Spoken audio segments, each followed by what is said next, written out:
Welcome, fellow investors, to Ritter on Real Estate, the show that teaches you how to passively invest like a pro.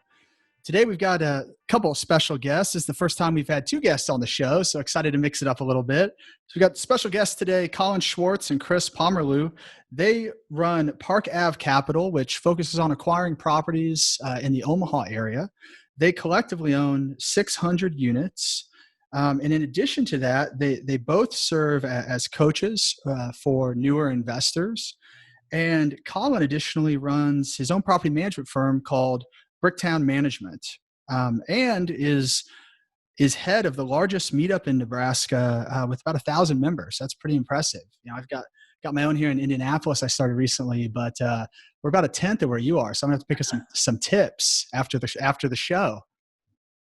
But these guys really excited to dig in with some syndicators who know about the business, have some different perspectives related to asset management and property management. And with that, I think let's get right into it. And I thought one thing that'd be really interesting to talk with you guys about, because we haven't had anybody on the show local to that market, is just understand, how'd you guys pick Omaha? What are you looking for in your type of investments, and why that market, and how do you think that prepares you for the future here as we continue to look out kind of the post-COVID environment we're in? Yes, so I'll start off, and Chris definitely chime in. So this is Collin.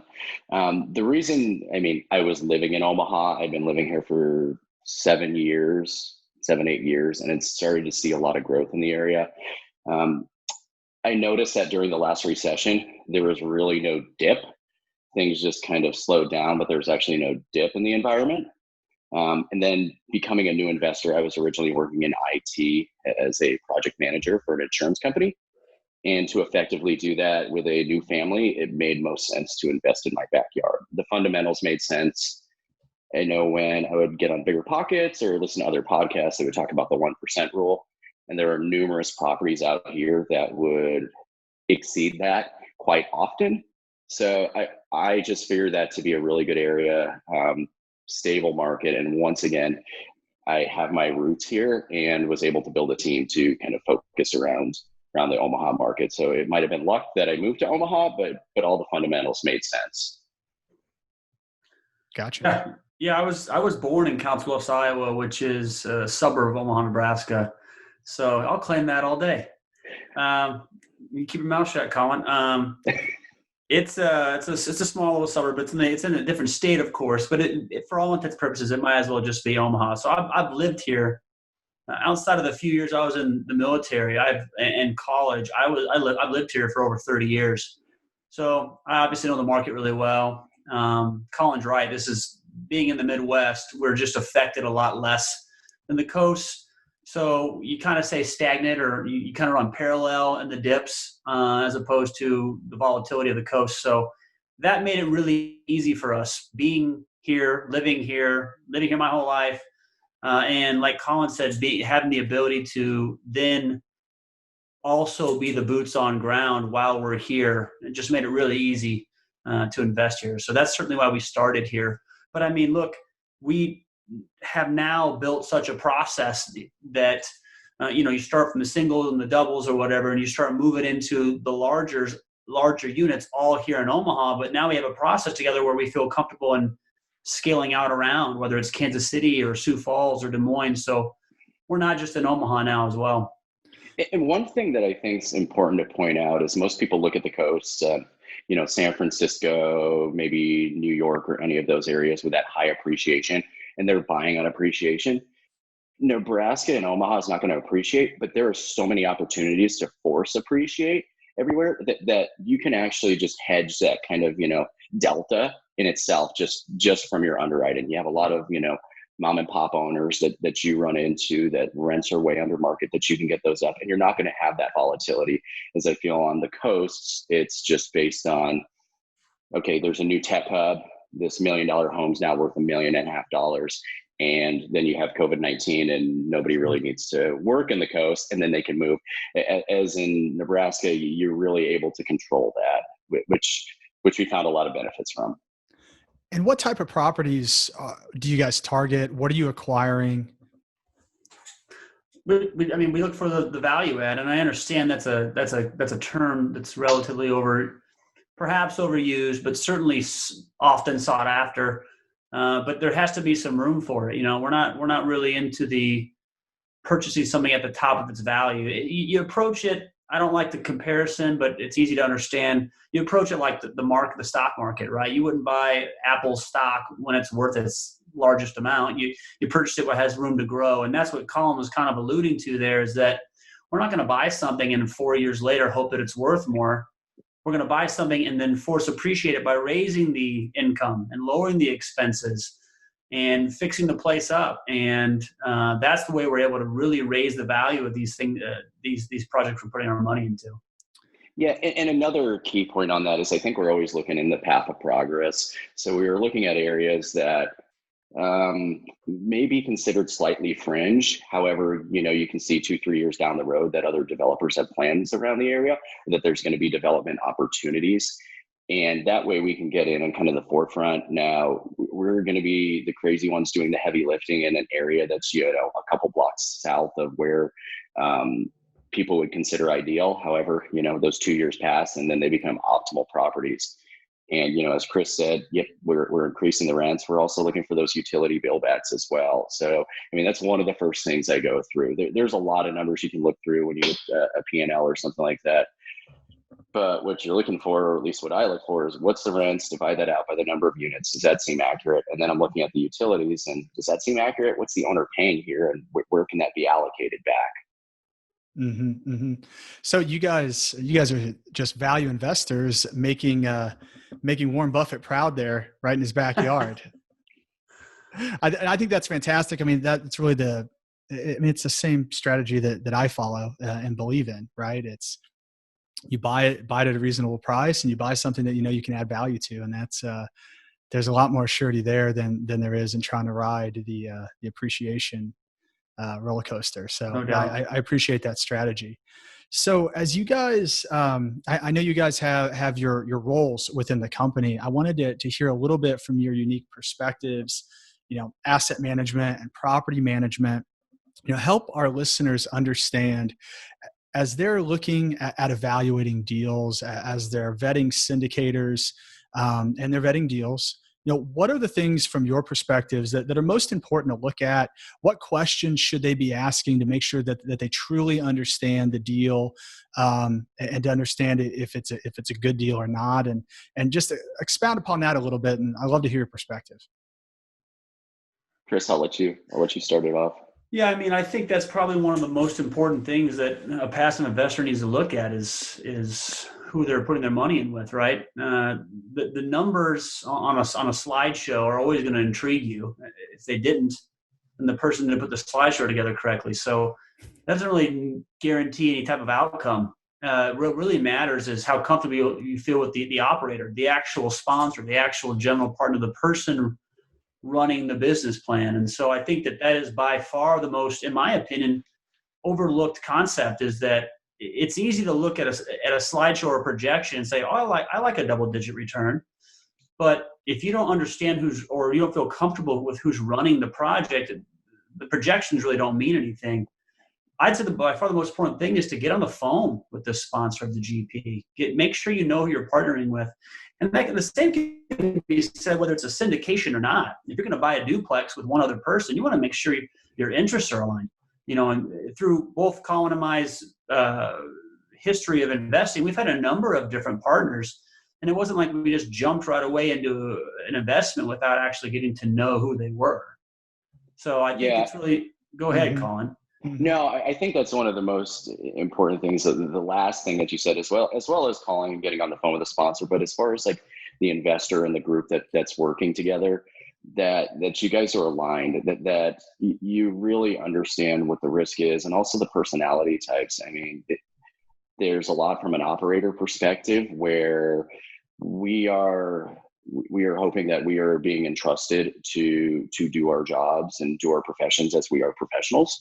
And for the investor to trust that, but we also do want them on the front end to ask us a lot of questions, because we want to make sure that our goals are aligned. I think that is absolutely imperative, because some projects, they may not cash flow for 18 months or 2 years because they're such a heavy value add.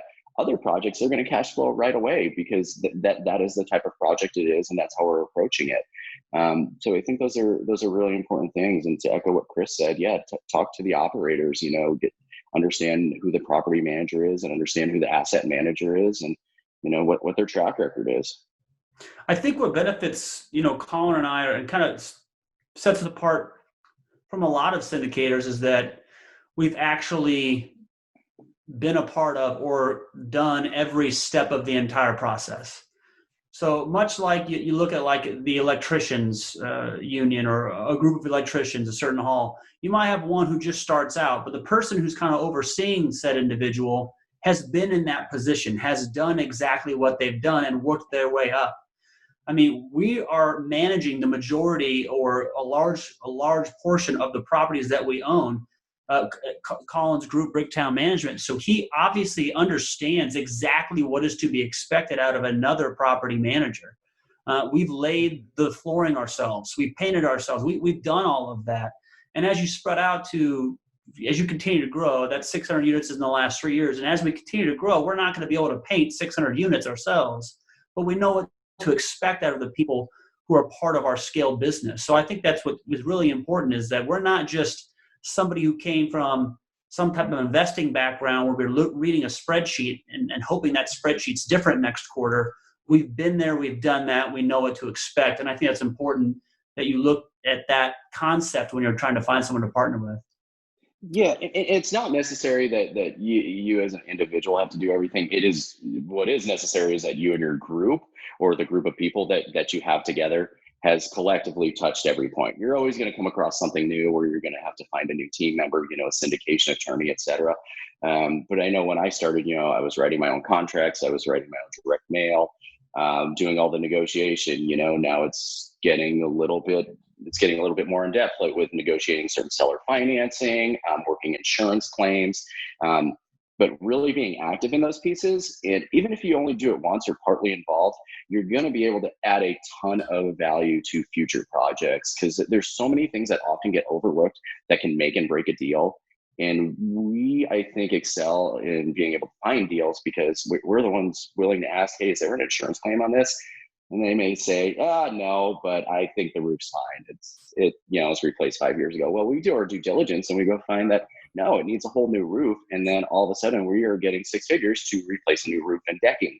And those are the important questions that as a investor, but also the operator, that we need to be asking. So, and it comes with experience, but it also comes with those, qualified team members that you have around you. Mm-hmm. Yeah, and you can't do it all. You can't do it all the time.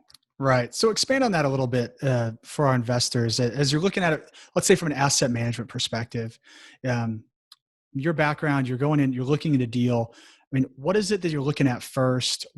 How are you evaluating the deal? And what are the levers that you're looking to pull as you're saying, does this deal make sense or not? Collin kind of alluded to it earlier, but you want to make sure that the rental income is where it should be. It's easy as an owner, or what we've seen from these perhaps older owners, or at least owners who have become comfortable in their position. It's easy to just be really happy with the 99% occupancy that is $75 less a unit than it should be.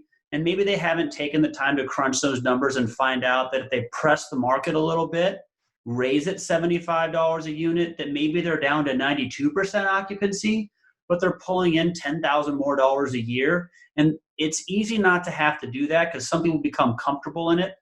I think that you have to look at the income right away. You compare it to the surrounding locations. I think that the background that we have in property management, as well as a couple third-party property managers that we use, they have that ability to really fine-tune and review the local market and the rental income. And then, Collin had said it earlier as well, is the expenses. It's amazing to me how many owners are still paying the utilities for their tenants, or aren't charging common area maintenance fees, or aren't taking an advantage of a possible laundry room, or there's a number of items that you can actually take away on the expenses and by raising the income and lowering the expenses, you change the net operating income, of course, as you know, and that's what we've been really successful at.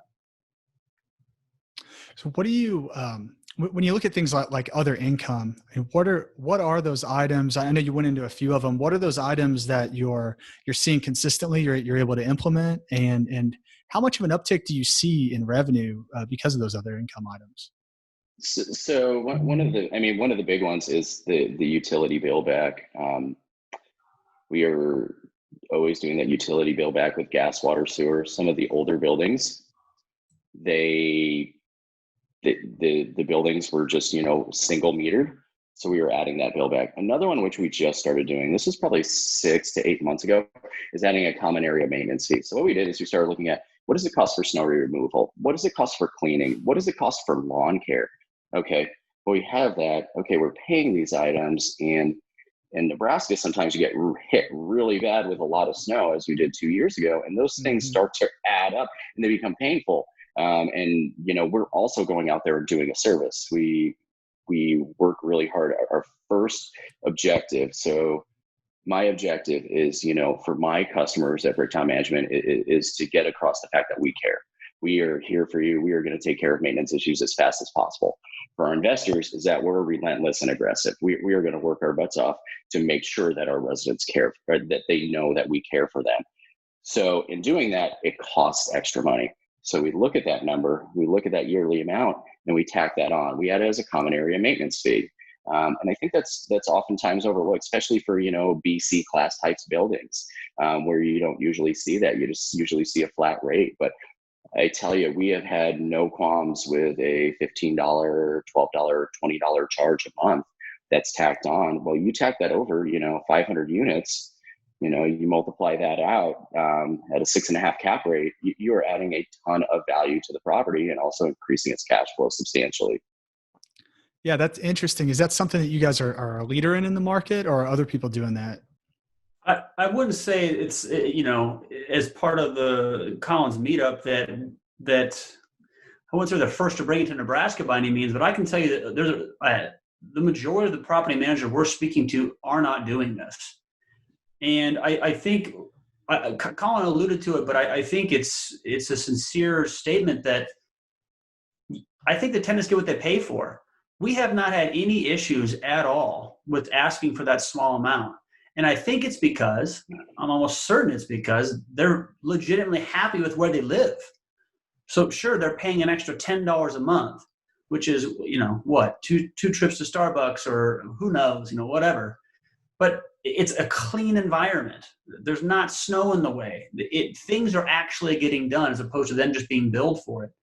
So as far as us being the first operators to do this, we are certainly teaching other operators of this. But we haven't had an issue with it, and it certainly has been a big turnaround for us as far as our overall return. Yeah, and I think a lot. It's typically done in larger complexes, but you figure if we're servicing say just 200 units with this common area maintenance, at $20 a month, what's that, $2,000 or $4,000?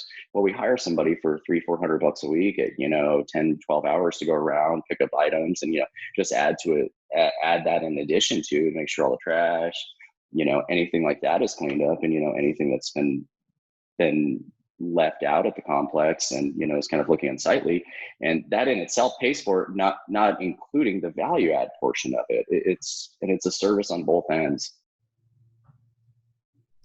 Yeah, I mean, I love that perspective. You guys are service first, and you're creating immense value for the property by making sure that you're really focusing on the needs of the residents. So I think that's a very good approach.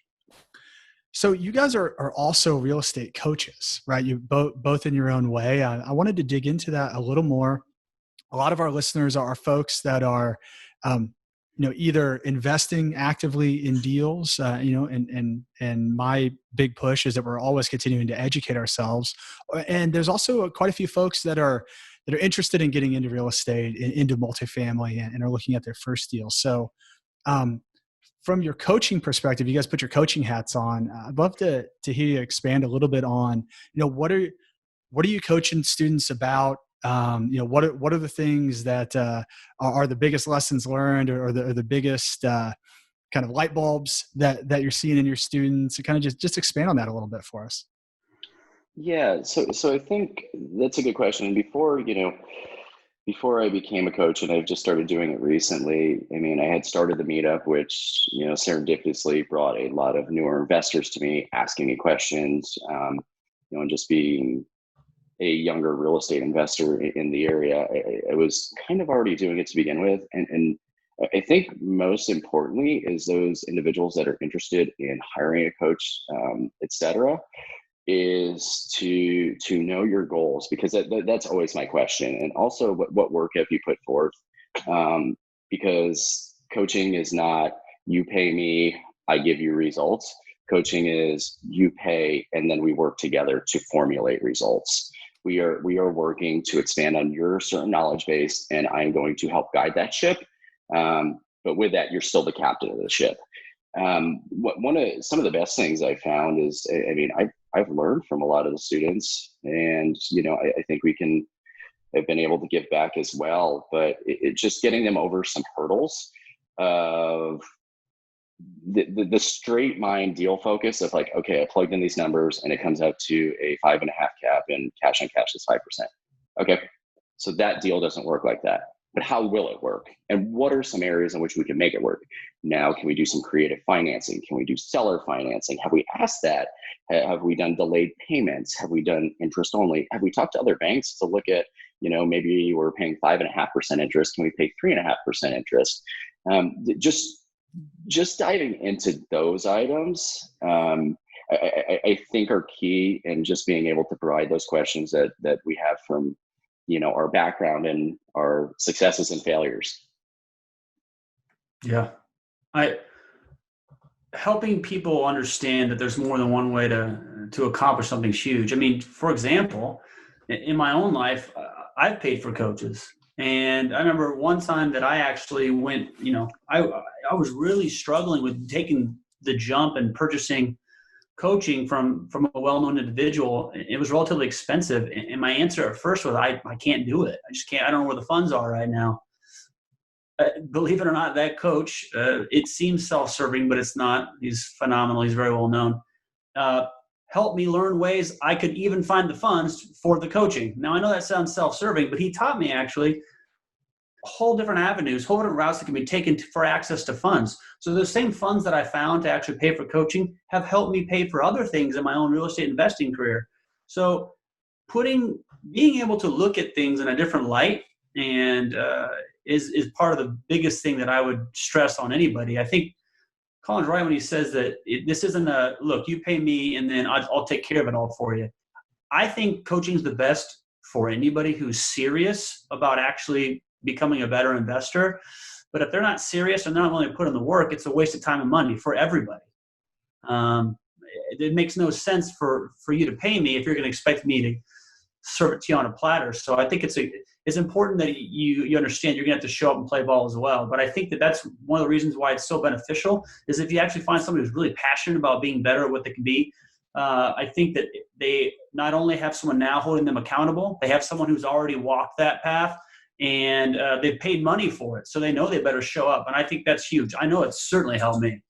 Mm-hmm. One big thing to point out too, because I also do have a coach, and I had actually got off, it's an all-day coaching program that we do once a month. And I have one-on-ones with my coach, and he had said something, and I was just like, oh, this is just like too much work. And I was explaining it to my wife. She's like, well, isn't that why you hired a coach? And I think just like the light bulbs went off in my head. Like we are all motivated individuals. Anybody listening to this, we're all motivated, but we all have our weak spots. We all have things that we don't want to do that we know we should. And a coach will expose that. A really good coach will say, hey, you are trying to take the easy route on this. This is the work that you need to do. You need to go network. You need to go this. You need to do that. And in that moment, between having a good spouse and a good coach, I was just like, a big light bulb went off, and I was like, I hate to say it, you're right. So, and I think that's important for, any students. I mean, and myself as a coach, and I'm also being coached, is just to understand you may not hear what you want to hear, but you're probably going to hear what you need to hear. Yeah. Now, I think that's a great point. I mean, I have coaches as well. And in my experience, yeah, it has propelled my, my success, far beyond, what what I initially paid. And, so I believe in it too. I think what you're talking about though is accountability, right? You'll Mm-hmm. do way more for somebody else than you will for yourself is what Absolutely. I found, right? So if you know that you have to get on there and you have to tell them that you didn't do what you said you were going to do, you're much more likely to do it than if it was just you holding yourself accountable, and you can quickly just scribble it to next week. So I think that there's huge value there, not in the knowledge, but in the accountability to make sure you keep moving forward. So I definitely appreciate that. What do you guys, as you're starting the coaching process, I mean, what do you see as, what are the barriers that typically people are bringing up that you're helping them push through as they get started? And I know you mentioned one, Collin, kind of just the direct line, only one way to do a deal. You help them kind of figure that out. But what are some other things? What are the barriers that you're seeing people that you have to kind of enlighten them to and help them expand their mindset? Another big one is networking, being willing to put yourself out there. Um, just going to networking events, be on podcasts, create podcasts, anything on that level. People have a tendency to, most of the time be very inward in their thoughts, because of maybe where they were working, coming from a very corporate background. We never had a huddle every day in which we talked about our goals and our dreams. We talked about the tasks that needed to be completed, and finding out that there's a group out there of individuals like us that are open and comfortable talking about what our goals are and what we want to become. So it's just kind of breaking through those barriers. Yeah, and I think that's a great point. And some people that are passive investors may be saying, well, I'm just a passive investor. I just want to give my money to somebody else. Let them do this. What do I need to be networking and things for? But I mean, it's still important. That's how you find the deals, right? That's how you find the sponsors. It's how you meet people. It's how you create a network to bring the deals to you. Even if you don't want to actively purchase, if you want to find, you still have to find the people that are out doing the deals, right? And Chris, to your point earlier, the most important point or piece of the deal is the sponsor, right? If you're not networking, you're not getting out there, how are you meeting these people? How are you understanding who these people really are? And that there's somebody with integrity that you're going to want to do a deal with, right? So I think that's a great point about networking. Yeah, I mean, like you said about passive investors. I mean, passive investors, they may not need a coach. They may not need to learn how to run an entire investment on 14 unit or a 44 unit, or they may not care about that. But they need to rub elbows with the right people. They need to be in front of the right people. They need to actually meet them and get to know them, like you said, network with them, and then feel comfortable with the money they're putting towards them. So, I agree. Passive investors don't necessarily need coaches. Certainly wouldn't hurt in certain areas of their lives, but they may not need a real estate coach, but they certainly need to get out there and network, no question. And typically if passive investors are reaching out to you, they're each achieved some success in other areas, and they're genuinely interested. You rarely have somebody reach out to you that's interested, that has capital, that has no clue on any type of business aspects, and hasn't achieved some type of success. The stock market is the easy bout, the bank account, the CD fund, like just throw money in there and don't teach me anything. When you're going into this, typically people are asking questions because they've had some type of background. So typically I find those people gravitate towards just learning more and getting educated. They don't need to know all the ins and outs. They don't need to know how a property management company is structured. They don't need to know any of that, but they want to know the fundamentals. Yeah. And I think understanding, just from an education standpoint, though, I think understanding those questions that have to be asked, right? So they may not need to know how the property management company works, but they need to know what a good property management company does and what a poor property management company does, and what metrics a good property management company is looking at, right? And judging their performance off of. I mean, I think those things are critical, and they all go back to the education. So for you guys now, you've had tremendous success. You've acquired 600 units. What's next for you guys? Where does the business go from here, and how do you continue to expand? One brick at a time, right, Collin? One brick at a time. 601 units is next, and then 602, and then. I feel like we just started. I'm gonna let Chris answer this, but honestly, I feel like we have honestly just started. We have started to put together all the systems. We now have a very good understanding, but we are still learning things, 100 things a day. But I feel like we've just started. Yeah, I mean, I think we're certainly good at what we do, but as far as getting just started, I mean, what our goals are, we're not even close. I mean, we want to continue to grow. We want to continue to help not only the company that we're building, but the people that are investing with us. And, we were talking about it the other day. I wouldn't mind 10,000 units in 10 years. I think that's a good goal. Collin and his Bricktown group started giving back, and I know that this has been on our radar as well as perhaps starting a nonprofit. But I mean, helping out the community, taking in money from not only like the real estate meetup like Collin's done, but helping out the tenants during this time, giving them gift certificates or whatever that can help them. It helps both of us, right?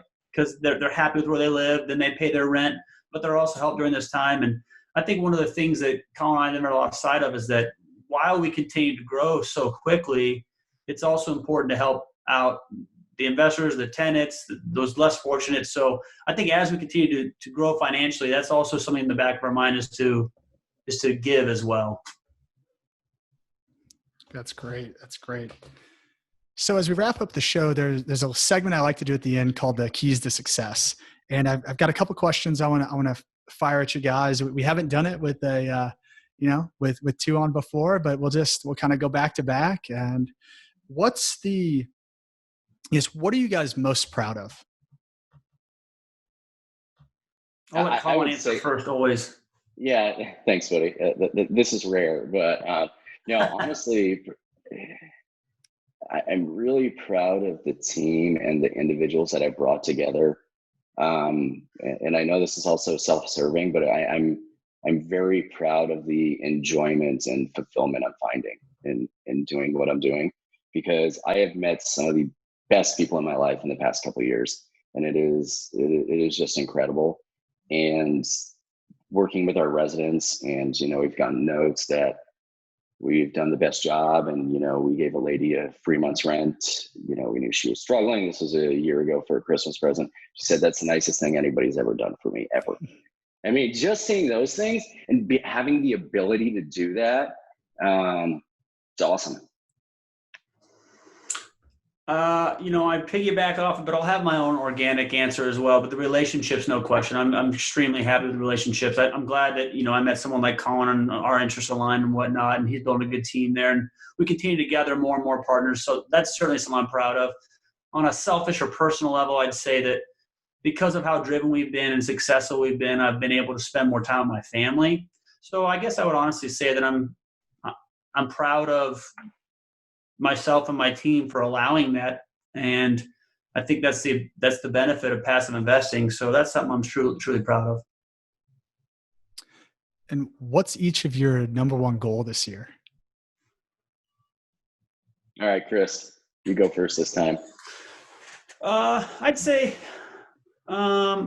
just by this is not a quantitative, more of a qualitative look into it, but I'd say having the same group of investors times 3 or 4 by December 31st that has seen how we've been able to handle this COVID issue and how everything's gone for us and our relationship with our tenants. I think our goal by ending the year would be that this sounds weird to say, but with COVID, everything's different. But it's quadrupling our investor base by the end of the year, because I feel that a number of syndicators / people taking in money / partners, real estate investors, are going to perhaps not make it through the end of the year. I'm not wishful. There's plenty to go around, so I'm not wishing that happens to anybody. But I think my main goal is just to make sure everyone stays happy, tenants and investors alike, through the end of the year. So I've got like 5 different goals, and COVID's made a big difference. One of them was to like travel for 2 months with my family. So, but we'll see if that happens. But you know, one of them's 1,000 units, and that also builds off of getting investors, et cetera. But one of the biggest things is just being more present. I know that's a more personal item, but with all the work that we've put through, and having a family of 3, all children under 5, like being able to have that ability to be present, um, that's a good goal. That is a good goal For for me as me. well. For me as And well. it's very hard because we are so business driven and we just want to do more. So that's my business coach telling me to work on that. So, And that's my wife telling me to do that. me too. Just as important as the business coach. You're dang right. What book should everybody be reading?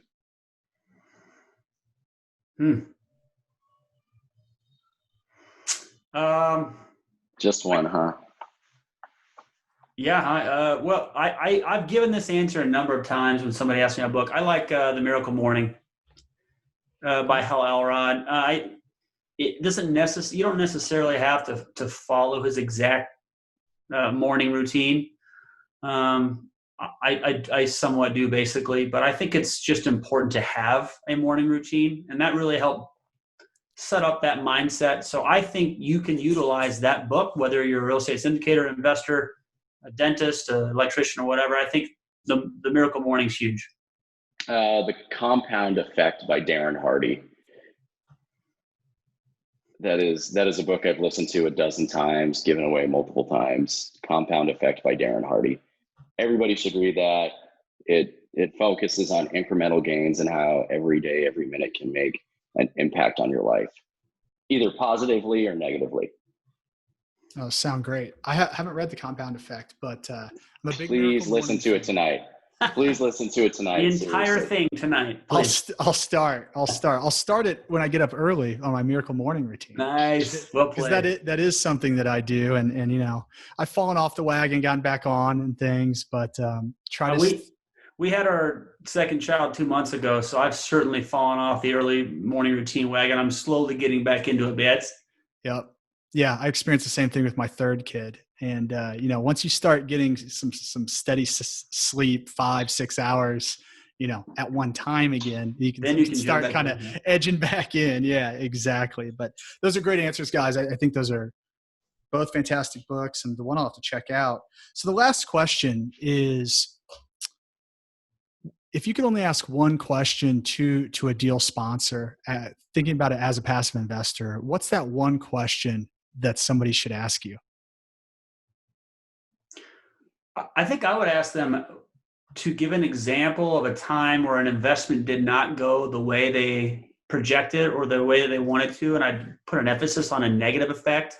Not like we projected 11%, we only got 10%, it was terrible. But I mean, like, it was a negative effect. How did you handle it? And how did you make it right by your investors? I think that is a great question to ask, because you can see, one, if you have just somebody who doesn't tell the truth, that they say, well, that's never happened to us. We're perfect. We do everything absolutely amazing. And everything we've ever projected has been above and beyond. If they say that, I would run. And then two, you can see what kind of person you're dealing with. If it's somebody who had to give some of their own, some of the benefits they would have received so that the investors succeeded, you're starting to look at somebody who knows that you're after the overall gain. And from a selfish perspective, the happier the investors are, the longer they stay around, right? And the more they want to help out with you, and then the more they trust you. So that's the number one question I would ask.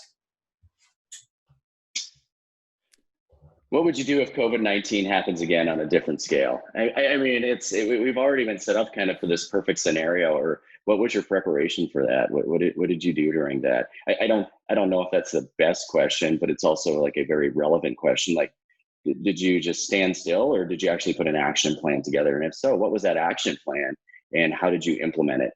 Because I mean, there could be floods, there could be tornadoes. I mean, we're not just talking about just like evictions or anything like that.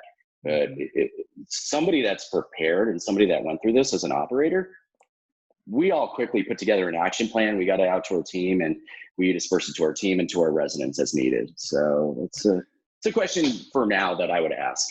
Well, it's likely relevant going forward, right? We don't know that this never happens again. In all likelihood, there's going to be some form of this again in some way. So I think it's very relevant, right? It's what's your preparedness and what were the lessons learned, I think are big things, right? So how are you going to do it better next time? Because, that's what's important, right?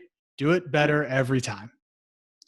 Well, cool. Well, thank you guys so much. Thanks, Collin. Thanks, Chris. This has been an awesome conversation.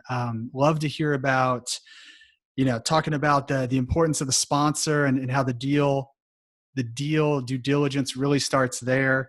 Loved hearing about your perspectives around asset management and property management and learning a little bit about the Omaha market. Wish you guys a ton of success in the future. And thanks for being on the show.